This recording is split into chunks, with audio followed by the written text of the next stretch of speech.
Hello दोस्तों, स्वागत है आपका हमारे चैनल पर। मैं आपको इस वीडियो में सिखाऊंगा कि आप किस तरह से टैली में कंपनी डेटा को year wise financial year wise split कर सकते हो। चलो सीखना शुरू करते हैं। दोस्तों, सबसे पहले आप समझो कि स्प्लिट करना क्यों जरूरी होता है, इसका इम्पोर्टेंस क्या है। देखो, टैली आपको एक फीचर देता है जिसकी हेल्प से जो है आप हर साल एक ही कंपनी में सिर्फ फाइनेंशियल ईयर चेंज कर करके काम कर सकते हो। ठीक है, सिंपली आपको क्या करना है, यहाँ पे देखो क्या दिया हुआ है, 1 अप्रैल 2023 से लेकर 31 मार्च 2024। ठीक है, ये प्रीवियस फाइनेंशियल ईयर का कंपनी है। तो अल्टर के साथ F2 करना है और यहाँ पे आपको सिंपली फाइनेंशियल ईयर चेंज कर देना है। ठीक है, लेट करो 2024 और 25 का जो फाइनेंशियल ईयर चल रहा है उसमें भी आप इसी कंपनी में काम करना चाहते हो, तो सिंपली आप यहाँ पे डाल लो ओके, और 31 मार्च एंटर मारो। तो यहाँ पे देख सकते हो 24-25 आ गया। अब आप काम कर सकते हो। ठीक है, लेकिन होगा क्या इससे, होगा आपका ये कि जो आपका जितने भी ईयर का आपने डेटा इसमें एंट्री किया है, लेट करो प्रीवियस फाइनेंशियल ईयर का किया है, इस भी फाइनेंशियल ईयर में भी आपने कर लिया है, तो ये सब क्या होगा, मिक्स होगा डेटा। ठीक है, तो हर साल का डेटा आपका मिक्स होता जाएगा। अब आपको दिक्कतें आने लगेगी। क्या दिक्कत आएगा, शेयर करने में दिक्कत आएगा, डेटा को एनालाइज करने में दिक्कत आएगा। ठीक है, उसको मैनेज करने में दिक्कत आएगा। और सबसे बड़ा दिक्कत पता है आपको क्या आता है, सबसे बड़ा दिक्कत आता है कि टैली आपका स्लो काम करने लगता है। जब आप एंट्री करोगे, जब आप रिपोर्ट देखोगे, थोड़ा स्लो काम करने लगता है। तो ये सब दिक्कतों से दूर होने के लिए स्प्लिट का फीचर दिया गया है। टैली ने स्प्लिट का फीचर दिया है आपको। तो दोस्तों, आपको इस फीचर का यूज जरूर करना चाहिए। आपको सिर्फ फाइनेंशियल ईयर चेंज कर करके एक ही कंपनी में काम नहीं करना चाहिए, बहुत सी दिक्कतें आती है। सबसे बड़ा दिक्कत मैंने आपको बता दिया, स्लो परफॉर्मेंस का आता है, बहुत स्लो टैली काम करने लगता है, तो इससे बचो। ठीक है, तो चलो मैं आपको सिखाता हूँ किस तरह से आप स्प्लिट करोगे। देखो, स्प्लिट करने से पहले कुछ बातों को आपको ध्यान में रखना पड़ता है, पहले उसे करना पड़ता है। पहला काम आपको करना है कि यदि आपको किसी से पैसे लेने हैं या किसी को पैसे देने हैं तो उसको दे दो या ले लो 31 मार्च तक। ठीक है, ये सारा काम कर लो। ओके, ये जरूरी है दोस्तों, जितने भी आपके एडजस्टमेंट एंट्री हैं उनको आपको कर लेने हैं 31 मार्च तक, क्योंकि दोस्तों 31 मार्च को जितने भी आपके अकाउंट्स है उनका जो बैलेंस होगा वो क्लोजिंग बैलेंस हो जाएगा। और जब आप स्प्लिट कर लोगे ना, तो जो आपका प्रीवियस ईयर का जो भी क्लोजिंग बैलेंस है वो नेक्स्ट ईयर में ओपनिंग बैलेंस में कन्वर्ट हो जाएगा। ठीक है, तो जब स्प्लिट हो जाएगा यहाँ पे कंपनी आपका, तो इनका आपस में कोई लिंकिंग नहीं होता है। ऐसा नहीं है कि प्रीवियस में जाके आप कुछ चेंजेस करोगे, ठीक है, तो आपका जो नया वाला कंपनी, मतलब जो स्प्लिट होने के बाद जो नया वाला 1 अप्रैल से है कंपनी बना है उसमें चेंजेस होगा, ऐसा कुछ नहीं है ना। तो यहाँ पे आपका जो चेंजेस है वो डायनामिक नहीं है, मतलब ऑटोमेटिक नहीं होता, आपको मैनुअली करना पड़ेगा। इसलिए मैं बोल रहा हूँ कि जितने भी एडजस्टमेंट एंट्री हैं आपको कर लेने हैं। ओके,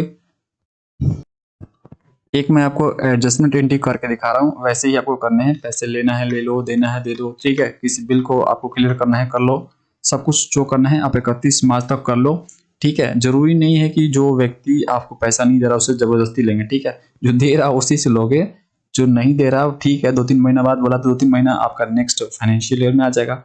ओके, तो कोई दिक्कत नहीं, जहां तक मिल रहा है आपको वहां तक काम खत्म करो, नहीं मिल रहा छोड़ दो। ठीक है, तो देखो यहाँ पे मैं आपको करके दिखाता हूँ दोस्तों। मैं डेबुक पर गया और यहाँ पे F2 कर लेता हूँ। 1 मार्च 2024। तो देखो दोस्तों, यहाँ पे मेरे पास 3 एंट्री है। तो मान के चल रहे हैं कि जो जितेंद्र सेन है वो मुझे पेमेंट कर रहा है, मैंने उसको सेल किया है। देखो एंटर मार रहा हूँ, यहाँ पे देखो राइस मैंने उसको बेचा है, तो टोटल 5,900 का यहाँ पे अमाउंट बन रहा है, तो वो मुझे पेमेंट कर रहा है। तो पेमेंट कर रहा है तो उसको हम ले लेते हैं। ओके, तो रिसिप्ट करेंगे, तो रिसिप्ट करने के लिए हमें जाना पड़ेगा रिसिप्ट वाउचर में। तो पीछे आ जाते हैं हम। सबसे पहले हम जो यहाँ पे जो पीरियड है उसको चेंज करते हैं, अल्टर के साथ F2 प्रेस करेंगे और अप्रैल 2023 कर लेंगे, क्योंकि 31 मार्च तक ही हमें सारा काम खत्म करना है। और 31 डाल के इंटर। ठीक है, चेंज हो गया। अब दोस्तों एंट्री करने के लिए हम जाएंगे वाउचर पर, अकाउंटिंग वाउचर, उसके बाद रिसिप्ट वाउचर ओपन कर लेंगे, F6 शॉर्टकट होता है। ठीक है, यहाँ पे ले लेंगे पार्टी जो कि हमारा जितेंद्र सेन था। ठीक है, एंटर मारा। अमाउंट क्या है देखो यहाँ पे दिखा रहा है 5,970 एंटर मारेंगे, पूरा दे रहा है मुझे। ठीक है, स्टेट बैंक ऑफ इंडिया में रिसीव कर रहा हूँ मैं, और यहाँ पे मैं आगे बढ़ूंगा। ओके, उसके बाद यहाँ पे चेक नंबर डाल दूंगा, बैंक का डिटेल सिंपली आपको यहाँ पे फिल करना है। और यहाँ पे देखो 31 मार्च आपका 2024 दिख रहा है, तो ये आपका लास्ट डेट है। ठीक है, ये 23-24 फाइनेंशियल ईयर का लास्ट डेट है। तो 31 मार्च तक हम जितने भी एडजस्टमेंट डे है उसको कर रहे हैं। ओके, जो पॉसिबल है उसी को कर रहे हैं, जो पैसे दे रहा है उसको ले रहे हैं, जो पैसे हमें देने हैं उसको भी हमें एंट्री कर लेना है, ठीक है। तो जितना भी पॉसिबल हो एडजस्टमेंट एंट्री उसको आपको कर लेना है, तो सिंपली इंटर मार के इसको सेव कर लो। इस तरह से दोस्तों आपको जितने भी एडजस्टमेंट एंट्री कर लेने हैं, जितना पॉसिबल हो उतना पेंडिंग बिल को क्लियर करने का प्रयास करो। जो पैसे दे रहा है उससे ले लो और जिसको आपको पैसे देने हैं उसको आप दे दो, ठीक है।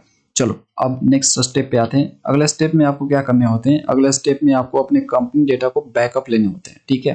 तो उसके लिए सिंपली आपको क्या करना है, कंपनी इन्फो पर क्लिक करना है, नीचे आ जाओगे बैकअप वाला ऑप्शन पे, ठीक है। यहाँ पे एंटर मारोगे, ओके, थोड़ा टाइम लगेगा। यहाँ पे देखो उसके बाद डेस्टिनेशन पूछ रहा है कि कहाँ पर आपको बैकअप लेना है। तो दोस्तों जहाँ पर भी आप बैकअप लेना चाहते हो वो लोकेशन यहाँ पे डालोगे डेस्टिनेशन वाले सेक्शन में, ठीक है। तो मैं देखो यहाँ पे डाल लेता हूँ, देखो। तो इसके लिए मैं जाता हूँ, यहाँ पे ले लूंगा बैकअप, यूजर्स पे गया, ओके, पब्लिक पर गया और यहीं पे मैं बैकअप ले लेता हूँ, ठीक है। तो सिंपली मैं यहाँ पे क्लिक करूंगा, पूरे लोकेशन को कॉपी कर लूंगा, Ctrl+C, ओके। यहाँ पे मैं पेस्ट करने वाला हूँ दोस्तों, Ctrl+Alt+V, ओके, एंटर मार दिया मैंने। यहाँ पे देखो पूछ रहा है कौन सी कंपनी का बैकअप लेना है, तो सिंपली आप उस कंपनी को सिलेक्ट करो। तो मेरा वही कंपनी है यहाँ पे, दीपक प्रसाद लिमिटेड, उसको उस पर देखो पहला वाला ऑप्शन है, ठीक है। तो इस पे एंटर मारूंगा। उसके बाद दोस्तों आपसे पूछा जा रहा है कि और भी कोई कंपनी है जिसका आपको बैकअप लेना है, मैंने बोला नहीं, एंड ऑफ लिस्ट मारूंगा, ठीक है, एक्सेप्ट कर लूंगा। देखो बैकअप आपका हो गया। मैं आपको दोस्तों दिखा भी देता हूँ बैकअप हुआ है कि नहीं। देखो यहाँ पे देखो यही लोकेशन हमने लिया था, यहाँ पे देख सकते हो, ये जो आपको दिखा रहा नंबर है ना, ये आपका नंबर है कंपनी का, ठीक है। तो यहाँ पे देख सकते हो बैकअप हो चुका है, ओके। अब आते हैं अगले स्टेप में। दोस्तों आपको अगला स्टेप यानी अगला आपको काम करना होता है, स्प्लिट करने से पहले वेरीफाई करना होता है कंपनी डेटा को। देखना पड़ता है कि कोई एरर तो नहीं है। कोई एरर होगा तो आपको दिख जाएगा, एरर होगा तो आपको सुधारने है उस एरर को। यदि एरर नहीं होगा तो आप फाइनली स्प्लिट कर सकते हो। चलो वेरीफाई कर लेते हैं। उसके लिए सिंपली आपको कंपनी इन्फो पर क्लिक करना है। उसके बाद आपको नीचे मिलेगा, यहाँ पे देखो स्प्लिट कंपनी डेटा, इस पे इंटर मारो। उसके बाद वेरीफाई कंपनी डेटा, इस पे इंटर मारो और यहाँ पे आपको अपना कंपनी सिलेक्ट करना है। देखो दिख रहा है आपको, एंटर मारो, उसके बाद एंटर मारो, ठीक है। थोड़ा प्रोसेस करेगा, देखो प्रोग्रेस कर रहा है। यहाँ पे देखो दिखा रहा है कि नो एरर, ठीक है, कोई एरर नहीं है। यदि आपका एरर होगा तो यहाँ पे आपका शो हो जाएगा, ठीक है। तो उस एरर को आपको सुधारना है। एरर नहीं होगा तो आपका नो एरर ही दिखाएगा और नो एरर होगा तो ही आपको स्प्लिट करने की ओर बढ़ना है, ठीक है। तो मेरा नो एरर है, अब मैं स्प्लिट कर सकता हूँ, ठीक है दोस्तों। अब मैं पीछे आ जाऊंगा, ओके, यहाँ पे मैं पीछे आ रहा हूँ। अब दोस्तों आप अपने कंपनी डेटा को स्प्लिट करने के लिए रेडी हो। उसके लिए सबसे पहले जो आप यहाँ पे पीरियड चेंज कर लो। ये जो पीरियड दिख रहा है 23-24 वाला पीरियड है, आप 24-25 वाला कर लो, ठीक है। अभी तो 24-25 चल रहा है ना। अल्टर के साथ F2 करो और यहाँ पे लिखो 2024 31 मार्च। तो यहाँ पे देखो आ जाएगा 1 अप्रैल 2024 से लेके 31 मार्च 2025, ठीक है दोस्तों। अब आप स्प्लिट करने के लिए रेडी हो। स्प्लिट करने के लिए सिंपली आपको कंपनी इन्फो पर क्लिक करना है। उसके बाद आपको स्प्लिट कंपनी डेटा पे क्लिक करना है। उसके बाद सिलेक्ट कंपनी पे क्लिक करना है। उसके बाद आपको अपना यहाँ पे कंपनी सिलेक्ट कर लेना है। मेरा यही कंपनी है, दीपक प्रसाद लिमिटेड, एंटर मारूंगा। देखो अब आपको यहाँ पे डेट डालना है, किस डेट से आप स्प्लिट करना चाहते हो। देखो जो डेट आप यहाँ पे डालोगे उस डेट से एक नया कंपनी आपका बन जाएगा। डेट करो आपने यहाँ पे डाला 1 अप्रैल 2024, ठीक है। तो 1 अप्रैल 2024 से एक नया कंपनी बन जाएगा और उससे पहले जो भी डेटा होगा उसका एक अलग कंपनी बन जाएगा। उससे पहले करने का मतलब 31 मार्च से चलता जाएगा, सही, ठीक है। उसके पीछे वाला जो भी डेट होगा उस डेट में जो भी एंट्री हुआ होगा उस डेट का एक अलग कंपनी बन जाएगा। तो 2 कंपनी बन जाएगा आपका, एक आपका 1 अप्रैल 2024 से बन जाएगा और दूसरा आपका 1 अप्रैल से पहले का, ठीक है। समझ रहे हो ना दोस्तों। एंटर मार रहा हूँ, देखो यहाँ पे मेरा ये जो कंपनी है काफी पुराना कंपनी है, ठीक है। 2021 में ही मैंने इसको क्रिएट किया था। तो यहाँ पे देखो 1 अप्रैल 2024 से एक नया कंपनी बन जाएगा आपका, ठीक है। और जो पहला कंपनी बनेगा, फर्स्ट कंपनी जो आपका बनेगा 1 अप्रैल 2021 से 31 मार्च 2024 तक बनेगा। मतलब 1 अप्रैल 2021 से 31 मार्च 2024 के बीच जो भी डेटा होगा उसको लेके एक नया कंपनी बन जाएगा। समझ रहे हो ना दोस्तों। उसके बाद 1 अप्रैल 2024 से आपका एक नया कंपनी बन जाएगा। तो इस तरह से 2 कंपनी आपकी क्रिएट हो जाएगी, ठीक है। एंटर मारो। जो डेट यहाँ पे डालोगे उसी डेट से आपका डिवाइड होगा, याद रखना। जो डेट आपका डालोगे यहाँ पे वही डेट से डिवाइड होगा। जरूरी नहीं है कि आप फाइनेंशियल ईयर वाइज ही डिवाइड करें, आप जो डेट डालोगे उसी डेट से ब्रेक हो जाएगा, ओके। इसको एंटर मारो, ओके। स्प्लिट करने को बोल रहा है कि क्या आप स्प्लिट करने के लिए रेडी हैं, ठीक है। तो आप जो है फिर से एंटर मारो थोड़ा प्रोसेस करेगा, है ना, तो थोड़ा रुक जाते हैं हम लोग। देखो दोस्तों, ये कर रहा है progress, it will be take time. देखो इन प्रोग्रेस में आ गया। जितना डेटा आपका होगा ना उतना थोड़ा टाइम लग सकता है, जितना कम डेटा होगा थोड़ा कम टाइम लगेगा, तो डेटा पे डिपेंड है।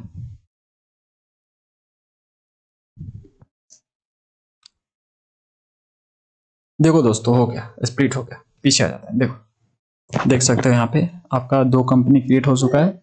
एक आपका 1 अप्रैल 2021 से 31 मार्च 2024 तक का एक कंपनी है, और दूसरा आपका 1 अप्रैल 2024 से बना है।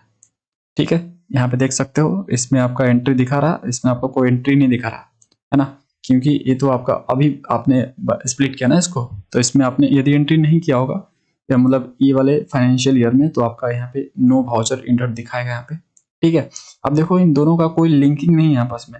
ऐसा नहीं है कि आप इसमें जाके चेंजेस करोगे, है ना, ऊपर वाले में 2021 वाले में, तो आपका इसमें चेंजेस हो जाएगा। ये डायनामिक चेंजेस नहीं होता है, ठीक है, ऑटोमेटिक नहीं होगा, आपको करना पड़ेगा। इसलिए मैंने बोला था कि जो भी आपको एडजस्टमेंट एंट्री करने हैं उसको कर लेना है आपको। ठीक है, क्योंकि जो उसका क्लोजिंग बैलेंस होगा या आपका पिछले वाला कंपनी का प्रीवियस फाइनेंशियल ईयर का, वो आपका इसमें जाके ओपनिंग बन जाएगा। समझ रहे हो दोस्तों, तो ये आपस में इनका कोई लिंकिंग नहीं है। ठीक है, कोई चेंजेस नहीं होने वाला है इसमें। यदि आप चेंजेस करोगे तो इसमें आपको कोई चेंजेस नहीं होगा, इसमें चेंजेस करोगे तो इसमें कोई चेंजेस नहीं होगा।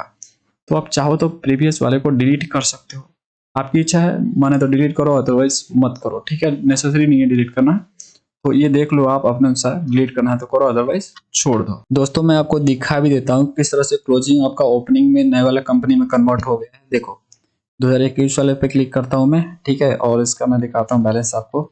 यहाँ पे देखो, इसके लिए मैं जाऊँगा डिस्प्ले पर, उसके बाद जाऊँगा अकाउंट्स बुक पर, उसके बाद मैं जाऊँगा ग्रुप वाउचर पर, और यहाँ पे मैं सिलेक्ट करूँगा सन्डे क्रिएटर। ठीक है, जिसका भी देखना है। ठीक है, तो यहाँ पे देखो आपका क्लोजिंग बैलेंस क्या है, 46,930 है ना, 46,930 है। ठीक है, अब देखो ये जो नया वाला फाइनेंशियल ईयर है 1 अप्रैल 2024, ठीक है, उसमें ये ओपनिंग बन जाएगा।